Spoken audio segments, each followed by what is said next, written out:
ऋषभ,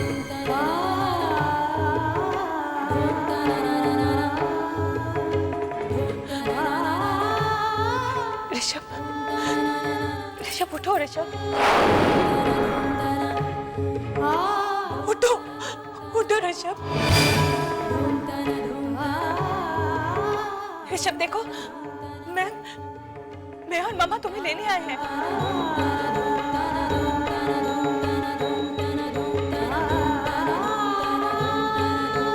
ऋषभ, ऋषभ हमने वादा किया था ना कि हम साथ जिएंगे। ऋषभ उठो, ऋषभ।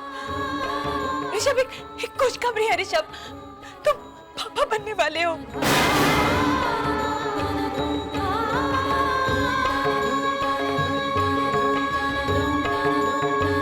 ऋषभ, ऋषभ तुम मुझे छोड़ के नहीं जा सकते। ऋषभ उठो, ऋषभ उठो, ऋषभ, ऋषभ तुम मुझे छोड़ के नहीं जा सकते। ऋषभ उठो,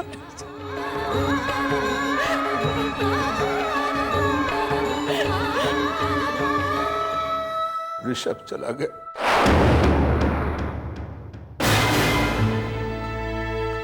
हम सबको छोड़कर ऋषभ चला गया।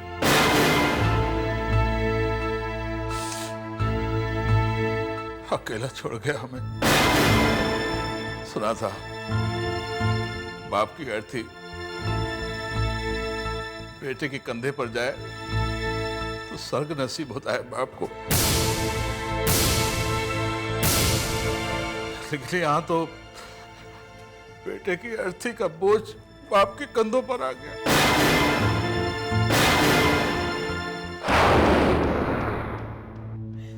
मैं तो बताने आया था ऐसे कि तैयार हो जा, बहू आ रही है तुझे लेने, और देखा तो ऋषभ पंखे पर लटका हुआ।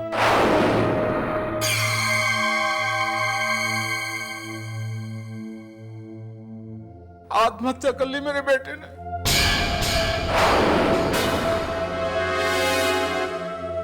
आत्महत्या कर ली। ये आत्महत्या नहीं है, हत्या है। आपने खून किया मेरे ऋषभ को। हत्या है, मेरे बाप से सिंदूर आपने छीना है, मुझे विधवा बना दिया है आपने। मामा इसने खून किया है, ऋषभ का खून किया है। मुझे विधवा बना दिया है मामा,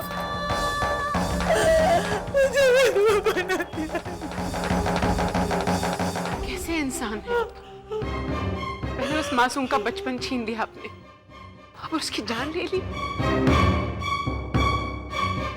इतना घबरा गए आप अदालत के फैसले से कि उस मासूम को आत्महत्या करने पे मजबूर कर दिया आपने। आप तो बाप कहलाने के लायक तक नहीं हैं। प्रियमदा जी, मेरा बेटा बेटे का मतलब जानते हैं आप? आपने मारा है अपने बेटे को, अपनी बहू को विधवा बना दिया है आपने। होश संभाल। क्या कर रही हो तुम? छुपा हुआ था शायद मेरी खुशी में, पाकर किसी को जब से खोया है जिंदगी में।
बेटे की थी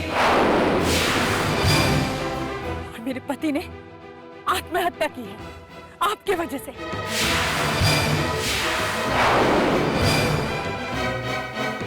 आप मेरे पति की चिता को हाथ नहीं लगाएंगे।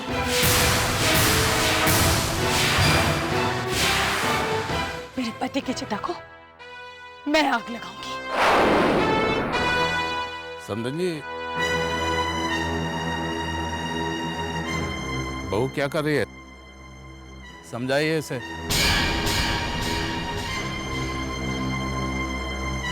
चिता को आग औरतें नहीं दिया करती। पंडित जी बताइए इसे दाह संस्कार के विधान। यह सच है बेटी, दाह संस्कार की रस्म का हक औरत को नहीं दिया गया है। सदियों से यह परंपरा चली आ रही है। किस परंपरा की बात कर रहे हैं आप? क्या कोई बाप अपने बेटे को जानबूझकर पागल बनाता है? क्या कोई बेटा अपने बाप के अत्याचार की वजह से आत्महत्या करता है? अगर यही परंपरा है तो मैं नहीं मानती इस परंपरा को। आज इस पवित्र आग में भस्म हो जाने दीजिए इस परंपरा को। मेरे पति की चिता को आप नहीं आग देंगे। इस चिता को आग मैं लगाऊंगी।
जा रही थी श्वेता? हाँ, पार्टी में। कोई प्रॉब्लम? परिवार के साथ अभी इतना बड़ा हादसा हुआ है, तुम्हें फैमिली की कोई परवाह नहीं है? फैमिली की परवाह करने का ठेका तो आपने रखा है ना।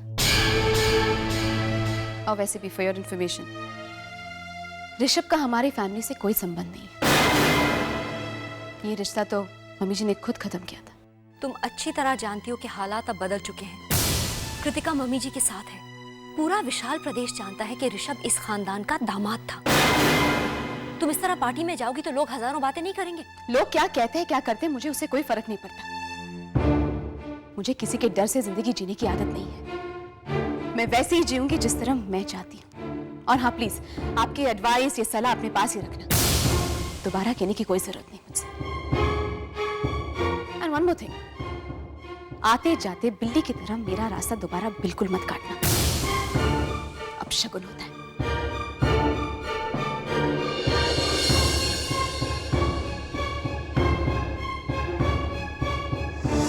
गम भी छुपा हुआ था, शायद मेरी खुशी में पाकर किसी को जब से खोया है हम जानते हैं तुम्हारे दिल पर क्या बीत रही होगी कृतिका। तुम्हारे पिता के गुजर जाने के बाद तो जिंदगी ने हमें रोने तक का मौका नहीं दिया। अपने आंसुओं को मत रोको, अपने दुख को इन आंसुओं में बह जाने दो। जिंदगी ने दूसरी बार मेरी मांग से सिंदूर छीना है मम्मा। लगता है मेरे नसीब में परिवार का सुख लिखा ही नहीं है। ऐसा नहीं कहते, माँ का दिल बहुत बड़ा होता है कृतिका, और तुम भी माँ बनने वाली हो। हम तुम्हें टूटने नहीं देंगे।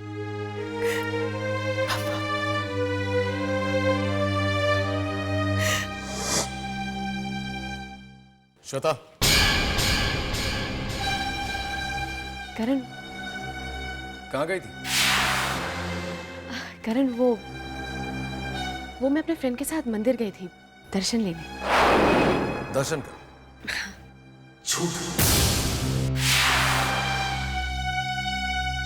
दोस्तों के साथ पार्टी करना मंदिर जाने के बराबर नहीं होता। भाभी ने हमें सब कुछ बता दिया है। किस भगवान की पूजा करने गई थी तुम? श्वेता, शर्म आनी चाहिए तुम्हें। क्या वाकई तुम्हारे दिल में इस परिवार के लिए कोई भावनाएं नहीं, कोई इमोशन नहीं? श्वेता, एक नहीं दो जवान मौतें हुई हैं इस घर में।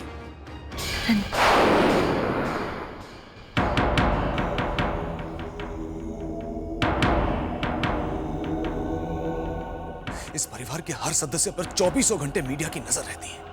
वो लोग इसी फिराक में रहते हैं कि किस तरह न्यूज उछाली जाए। अगर उन्हें इस बात की भनक तक पड़ जाती कि तुम पार्टी, अगर तुम्हें अपनों की मौत का कोई गम नहीं है तो कम से कम खुशियां मनाने के लिए 2-4 दिन इंतजार तो कर लो। अगर तुम्हारा दिमाग काम नहीं कर रहा तो भाभी की बात सुन लिया करो।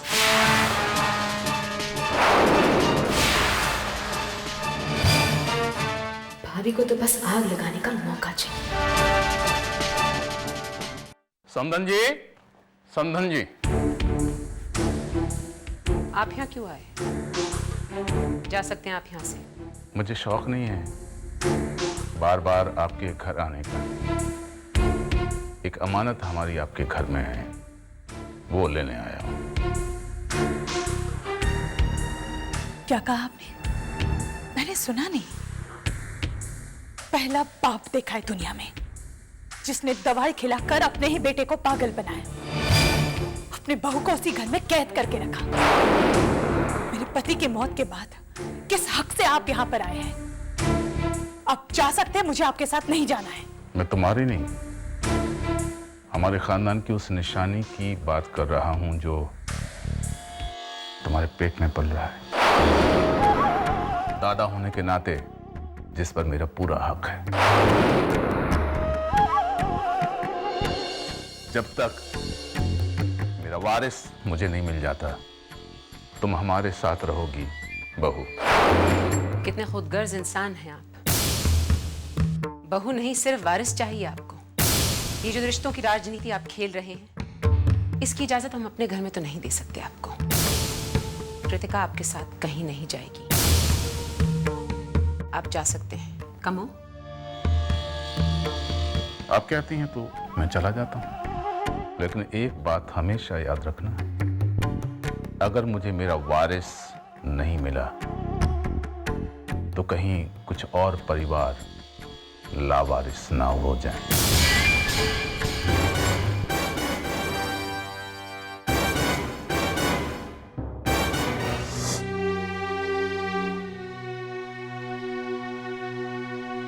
आज फिर ये नाश्ता किससे पूछकर बनवाया था ये नाश्ता? जी वो बड़ी भाभी।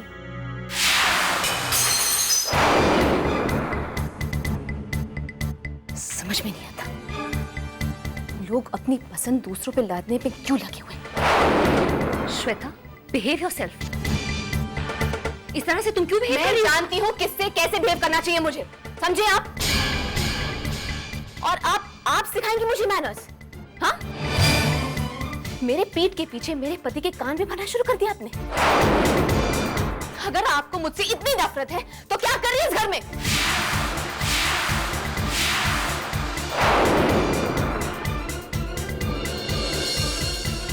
तमीज से बात करो श्वेता। अगर अपनी इज्जत करवानी है तो दूसरों की इज्जत करना सीखो।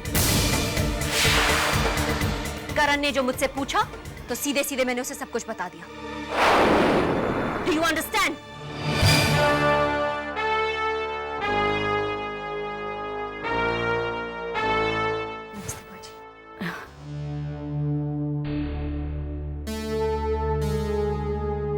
श्वेता, सब ठीक तो है ना? ये उर्वशी नाराज होकर चली गई?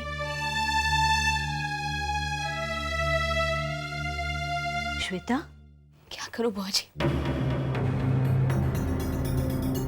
कुछ समझ में नहीं आता। अपने ही घर में अपनी मर्जी से जीने की आजादी नहीं है मुझे।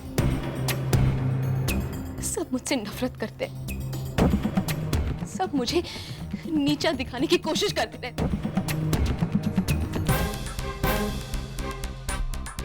बुआ जी आप बैठिए, मैं के लिए चाय बना के ले आती हूँ। अच्छा है दोनों बहुएं एक दूसरे के साथ सांप और नेवले की दुश्मनी रखती हैं। अब चाहे सांप मरे या नेवला, पर इस लड़ाई को देखने का मजा ही कुछ और है।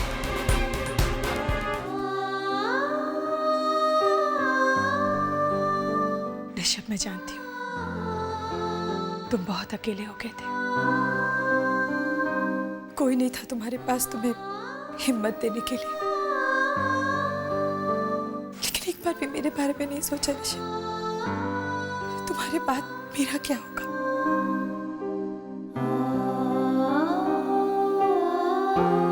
तुम्हें खोने के बाद अब मुझे लगता है कि ये जो कुछ भी हुआ सब कुछ मेरी वजह से। ना मैं तुम्हें छोड़कर आती और ना